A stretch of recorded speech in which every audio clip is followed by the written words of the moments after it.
యోగా సాంప్రదాయంలో మనం ఆహారాన్ని 3 రకాలుగా విభజిస్తాం. పాజిటివ్ ప్రాణిక ఆహారం, నెగటివ్ ప్రాణిక ఆహారం, ఇంకా జీరో ప్రాణిక ఆహారం. పాజిటివ్ ప్రాణిక అంటే దాన్ని తీసుకున్నప్పుడు మీ వ్యవస్థకు అది కొంత ప్రాణశక్తిని అందిస్తుంది. నెగటివ్ ప్రాణిక అంటే అది మీ వ్యవస్థలోని శక్తిని తగ్గిస్తుంది. జీరో ప్రాణిక అనేది పెంచదు, తగ్గించదు, దాన్ని కేవలం రుచి కోసం తీసుకుంటుంటారు. కాబట్టి మీరు పాజిటివ్ ప్రాణిక ఆహారం తీసుకుంటే మీ శక్తి క్రియాశీలకంగా ప్రకంపిస్తుంది. ముఖ్యంగా ప్రాణశక్తికి చాలా మేలు చేసే ఒక ఆహారం బూడిద గుమ్మడికాయ. బూడిద గుమ్మడికాయ చాలా ప్రాణహితమైన ఆహారం. బహుశా ఈ రోజుల్లో దాన్ని కేవలం గుమ్మం ముందు వేలాడదీస్తున్నారు, లేదా 3 కూడళ్ల రోడ్డు మీద పగలగొట్టి గేదెలకు వేయడమో చేస్తున్నారు. కానీ మీరు మాత్రం దాన్ని తినడం లేదు. దీన్ని మీరు తినాలి.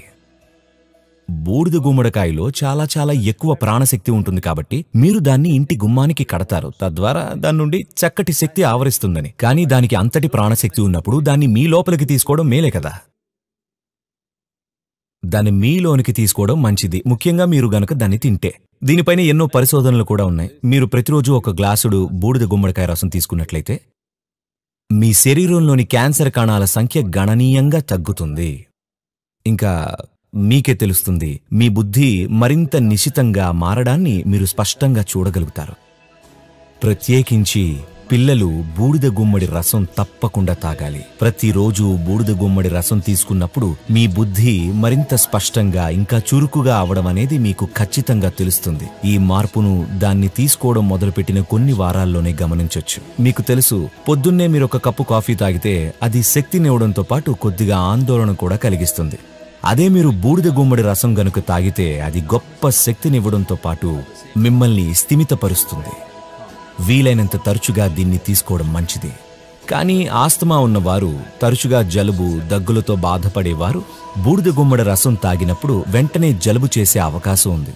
ఎందుకంటే అది వ్యవస్థలో చలువ కలిగేలా చేస్తుంది. అటువంటి సమస్య ఉన్నవారు బూడిద గుమ్మడి రసానికి కొంత తేనె గాని మిరియాల పొడిని గాని కలిపి తీసుకోవాలి. అలా చేయడం వల్ల బూడిద గుమ్మడి వల్ల కలిగే చల్లదనం కొంతవరకు తగ్గుతుంది. మనం మనుగడ సాగించడం కోసం మాత్రమే తినేటప్పుడు మన చేతికి దొరికితే అది తినేసేవాళ్ళం. కానీ ఇప్పుడు మనకి చాలా ఎంపికలున్నాయి. శరీరానికి ఏది మేలు చేస్తుందో దాన్ని ఎంచుకోవాలి. మనం గనుక ఇలా ఎంపిక చేసుకోకపోతే మనం ఏదోలా బ్రతికి వెళ్ళిపోతాం. ఇవన్నీ ఎవరికి ముఖ్యమంటే కేవలం ఎవరైతే నిరంతరం తమ జీవితాన్ని మెరుగుపరుచుకోవడం ఎలా, ఇంకొంచెం మెరుగ్గా రాణించడం ఎలా, జీవం యొక్క మరొక పార్శ్వాన్ని అనుభూతి చెందడం ఎలా అంటూ కృషి చేస్తూ ఉంటారో వారి విషయంలో ఈ యంత్రానికి ఎటువంటి ఆహారాన్ని లేదా ఇంధనాన్ని అందిస్తున్నాము అన్నది చాలా. తర్వాతి ప్రశ్న మనీషా అడుగుతున్నారు. మన సంస్కృతిలో రోగ నిరోధక శక్తిని పెంచే ఎన్నో పదార్థాలు ఉన్నాయని విన్నాము. ఇంట్లో ఉపయోగించే పదార్థాలతో రోగ నిరోధక శక్తిని పెంపొందించుకోవటం ఎలాగో మీరు తెలుపుతారా? సరే, రోగ నిరోధక శక్తిని పెంపొందించుకోవడం అనేది రాత్రికి రాత్రి జరిగే పని కాదు. ఈ విషయం అర్థం చేసుకోవాలి. సహజంగా చాలా కారణాల వల్ల జీవనశైలిని గమనిస్తే, ఆహారపు అలవాట్లను గమనిస్తే ఇది వైద్యపరంగా మనం నిర్ధారించాలి. కానీ నేను ఏమనుకుంటానంటే, దక్షిణ భారతదేశంలో ఉన్న ప్రజలకు రోగ నిరోధక శక్తి ప్రపంచంలో మిగతా వారి కంటే మెరుగ్గా ఉంటుంది.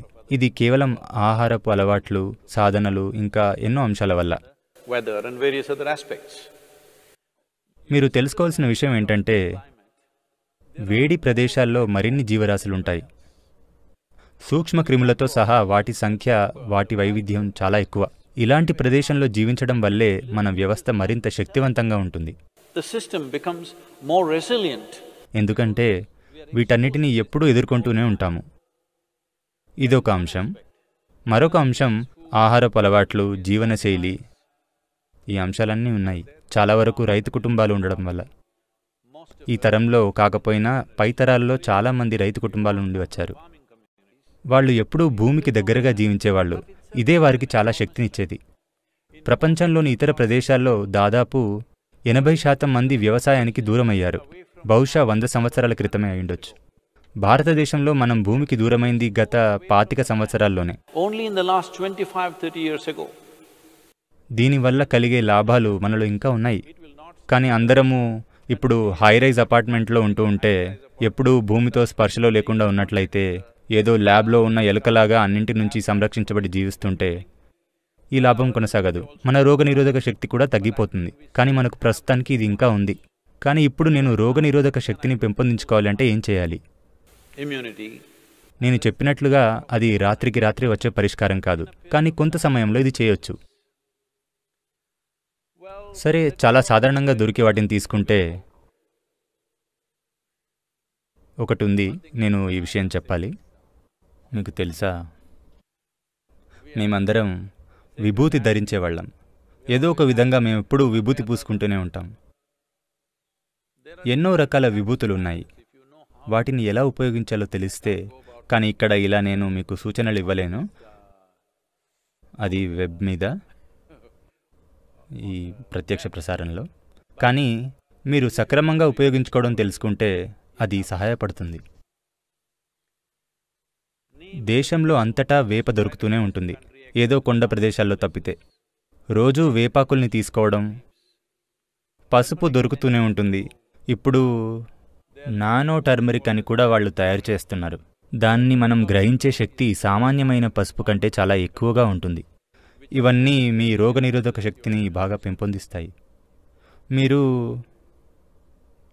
మీరు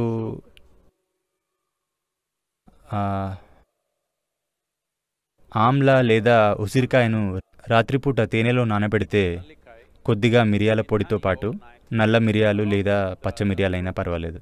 పచ్చ మిరియాలు అంటే పచ్చిమిరపకాయ కాదు. Green pepper, I am saying for those of you who are in other countries, green pepper does not mean chili. We mean to say raw pepper. The peppercorn, when it's raw, which you might not have seen in most parts of the world, here it's common for us, it's available. ఇక ప్రతిరోజు వీటిని తేనెలో నానబెట్టి 3 చెంచాలు రోజుకి 3 సార్లు తీసుకుంటే అది పనిచేస్తుంది. ఇవన్నీ కూడా మీరు కడుపు ఖాళీగా ఉన్నప్పుడు తీసుకుంటే బాగా పనిచేస్తాయి.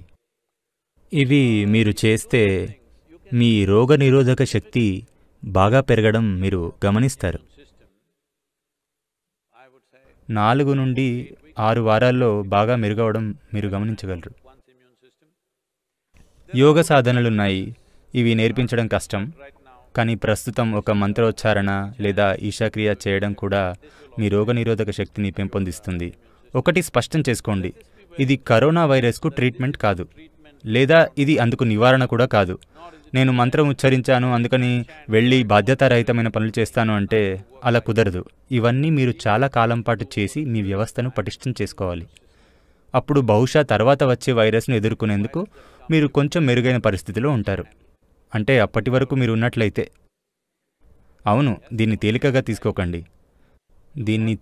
తీసుకోకండి. ప్రస్తుతం ఇది ఒక సవాలు మనలోని ప్రతి వారికి. ఈ సమయంలో మనం సజీవంగా బయటపడాలి. ఇదే అసలు విషయం. ఇదేదో ఎవరికో ఏదో జరిగే విషయం కాదు. చైనాలోనో లేదా ఇటలీలోనో ప్రస్తుతం మనం తర్వాత వచ్చే 6 నుండి 8 నెలల పాటు సజీవంగా ఉన్నామంటే దీన్ని మనం బాగా నిర్వహించినట్లు. మనలో ప్రతి వారు సజీవంగా ఉన్నారంటే మనం చాలా బాగా నిర్వహించినట్లు. మనం ఎరుకతో బాధ్యతగా జీవించామని అర్థం. దురదృష్టవశాత్తు ప్రభుత్వాలు వీటిని బలవంతంగా అమలు చేయాల్సి వస్తోంది. ఎందుకంటే చాలామందికి తెలియడం లేదు ఇది అవసరమని. ఇంకా వాళ్ళేమనుకుంటున్నారంటే ఇదంతా ఏదో కథనం అనుకుంటున్నారు. ఇదేదో కథనం కాదు, ఇది పొంచి ఉన్న ప్రమాదం. మనం దీన్ని బాగా నిర్వహించాలి.